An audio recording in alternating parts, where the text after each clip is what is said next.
everyone, this is Low Growl, and I want to get right into it. So, in today's video, I want to show y'all, I showed y'all before the young man's book that I did, but now I got to show you another book I was working on throughout that whole ordeal of administrative leave and all that stuff like that. I was working on something else. I'm going to share that with y'all right now. I came up with something called the Impossible Art Challenge, and it was designed, I'm just give you a little bit of backstory, then I'll show you these covers and how it works. But anyways, I came with this thought, the Impossible Art Challenge. The idea is certain people are really, really good at art. And when you get so good, all you can really do, well, I'm not gonna say all, but one of the main things I've seen is they begin teaching other people. They have channels and stuff where they're teaching other people artistic techniques and things like that. Or, you know, it turns into a whole giving back type of thing where they've reached a certain peak.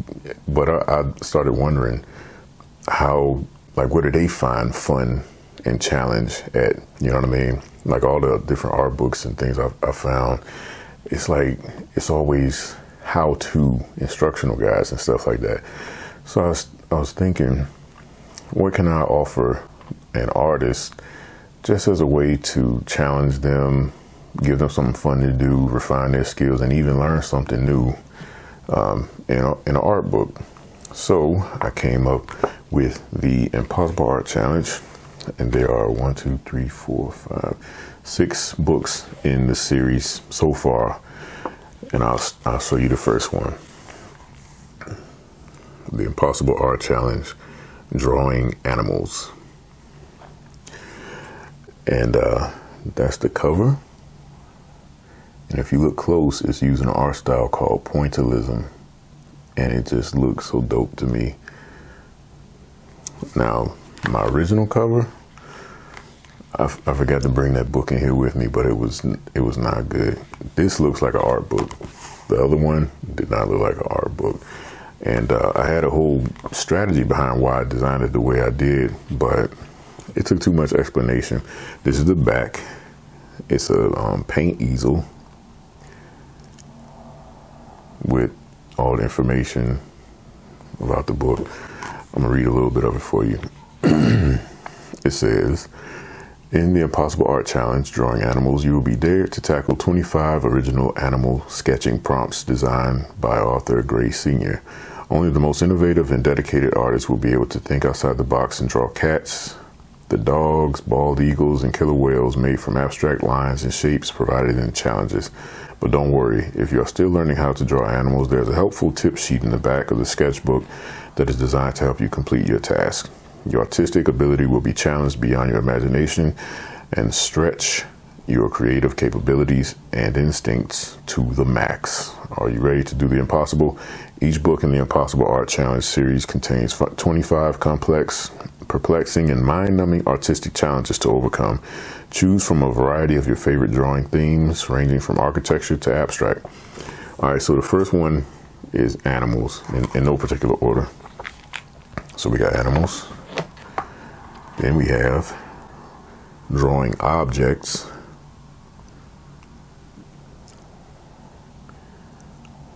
That's that cover. So the Impossible Art Challenge, Drawing Objects, Volume 1.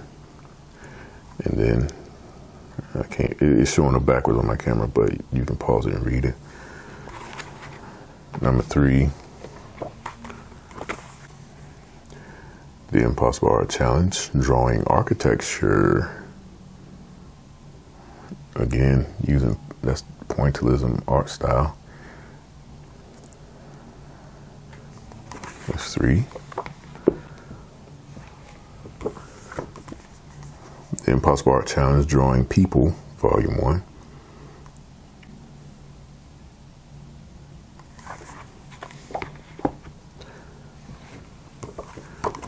The Impossible Art Challenge, Drawing Abstract. That look good, man. I gotta say, it looks real good. And the Impossible Art Challenge, Drawing Plants. Volume 1. Some good looking covers. But anyways, originally I was doing animals, and I was going to release them like one at a time type of deal. But I was like, man, I want people to have variety, because not everybody is into drawing animals. Not everybody's into drawing plants or architecture and things like that. So I said, I'm going to give a good variety of things they can choose from so they can pick what they're interested in. So now I'm going to open it up and I'll read off like a couple of the challenges, show you what the books look like on the inside. All right. So you open it up, the Impossible Art Challenge, and yada, yada, yada. Then you have attempt these other impossible titles. So if you draw animals, it just lists, you know, all the other 5 that I read off. And this is a dedication that I did to artists. I'll read that real quick because I think it's amazing what artists do. These books are dedicated to all the individuals around the world that fill my heart with admiration and wonder when beholding your brilliant creative works that make a hard life much easier to bear. May you continue to share your artistry, such a fine gift, more each day. May you always be empowered to use the inanimate tools of your craft to constantly bring forth life and inspiration. Thank you for sharing your gift with me. It's amazing what artists do, how they can just take a pencil and just start drawing something and it has so much life and expression and stuff. I've always wished I could be a great artist. And I did dabble a little bit, but I can't even find the book that I did this art in. All right, then right here, this talks about the buffer pages. So when I first made the book, so you have a challenge, and then you have nothing on the back of that page, and I gave a buffer page. That way, if you're like drawing with a marker or doing something else, it won't bleed on the next art challenge.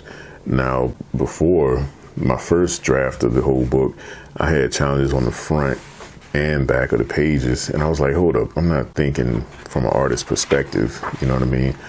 So I just left like it's one challenge per page with the buffer in the middle so that you won't bleed onto the other page and or imprint too bad on the next challenge. So I'm gonna read off a couple of the challenges. All right, we're gonna go challenge 2. Challenge 2 says, draw a male lion crouched and seamlessly incorporate the asset below into its body. That's the asset. It's that little star. So the goal would be to draw what I said to draw, but you gotta somehow blend in that star to where people don't notice that the star is there. That's what I mean when I say seamlessly incorporate. You just gotta make it a part of the drawing without somebody being able to say, hey, look at that star right there. And I have, you know, several of those type of challenges with different things, but then I have draw a leopard using only straight lines. That's challenge 4. Challenge 5, draw an octopus incorporating the assets below into the tentacles in a natural way. How would you incorporate this? How would you incorporate these lines into a drawing of an octopus in a natural way? So you got to get creative with this stuff. And that's the goal, to present challenges so that artists will have to think outside of the box. Next, we have challenge 7, draw a snail using only the letter M. I had some people show me some images of what they tried to do, and it was pretty dope how, like, the way they thought about it and the way they did it. This is draw a poodle using only small dots. It must be recognizable. You have draw a realistic looking marlin using only cross hatching. So I've incorporated like different styles and techniques and stuff like that, so that when you do the challenge, like if you don't know about cross hatching, then you would go and look up like what cross hatching is and how it works, and now you've learned a new skill.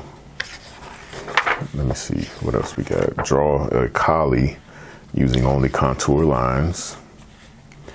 Draw a bald eagle, seamlessly incorporating the asset below. Would you be able to draw an eagle and blend that into it? I don't know. Seems impossible, but that's the theme of the book. It's like really difficult stuff for, advanced level artists. And it would be so cool if this book series went like viral and got popular, because I know there are people that could do these challenges or would love to see these prompts and things like that. Draw a Chinese fighting fish using only negative space. Draw a giraffe only using curved lines, no straight lines or angles. Draw a stag beetle only using pointillism. Animals should be easily recognizable. Draw a sleeping kitten using only hatching and stippling, creating a sense of form and texture. And on and on. You kind of get the idea of what's going on, and that's with animals. So now, if we're talking about objects, I'll read a couple of these off. Draw a camera lens, seamlessly incorporating the asset below. That's the asset. That's challenge 22. Then you have draw a cog, only using cubism. Draw a robotic arm using only expressive lines and marks to convey texture and character of the surfaces. That's another one we got.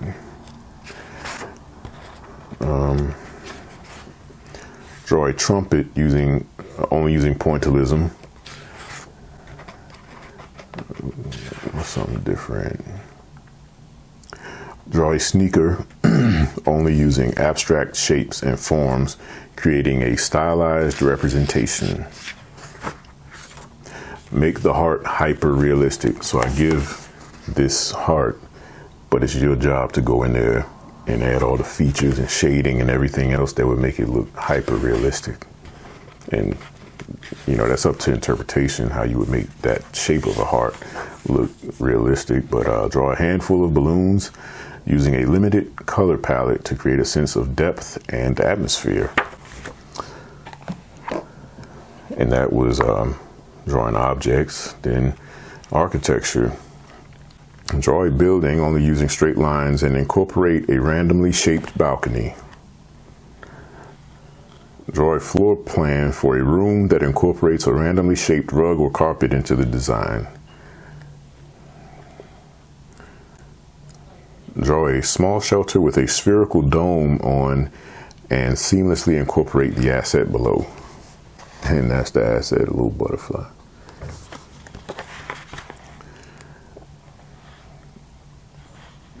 Let's see. Create a landscape design that incorporates a triangular garden bed or planter, seamlessly incorporating the asset below. And it just has a word up there.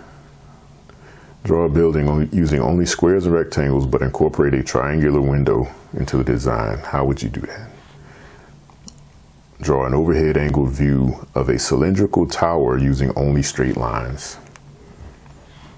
This, I'm telling you, I haven't looked at these in a long time because I've been working on other books and things, but I just know they could be a hit. I know they can.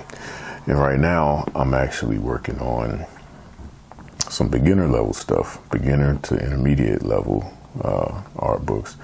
So that is another thing that I've been doing in my downtime since I've been away from school and whatnot. But I really want to know, and I have a strategy in mind, but what do you think would be the best way for me to make people aware of these books? You know what I mean? These are, author copies that I got at a discount, but they don't count towards my sales online or anything.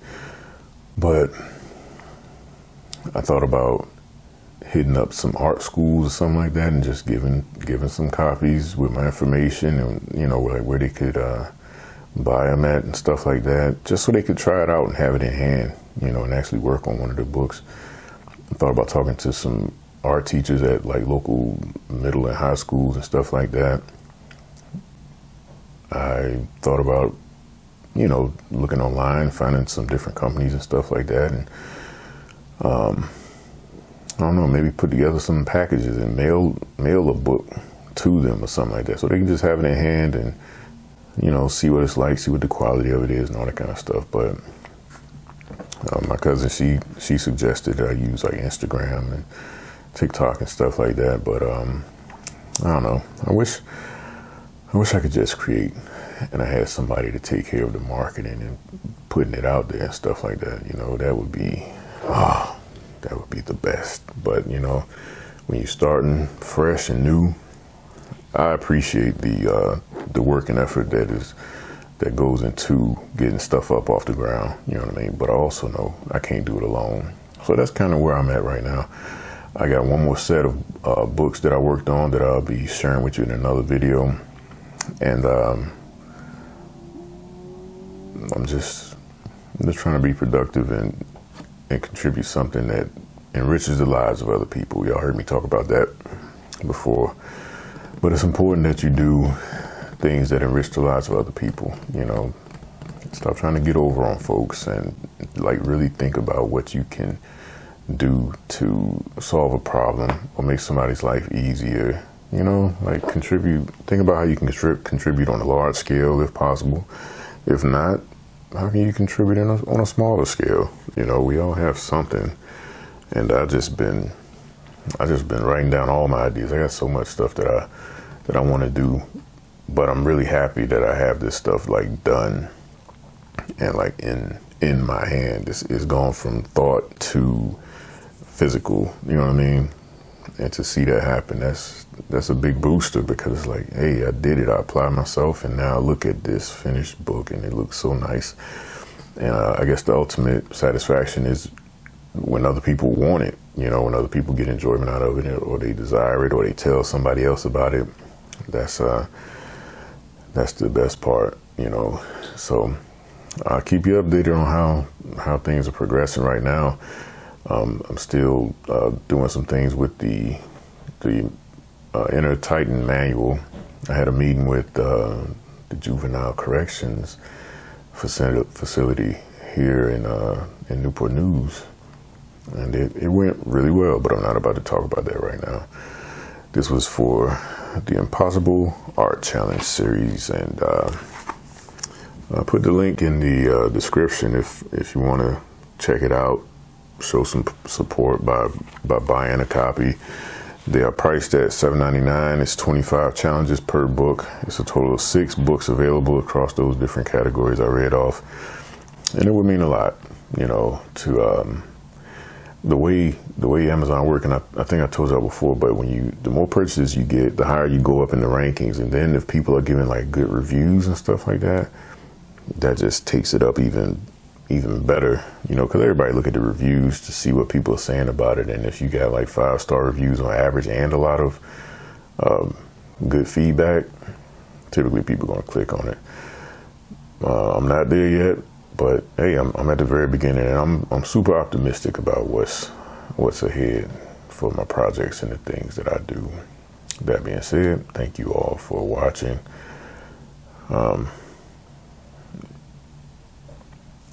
I'm grateful for all your support and those that still get down with Low Growl. I will see you next time.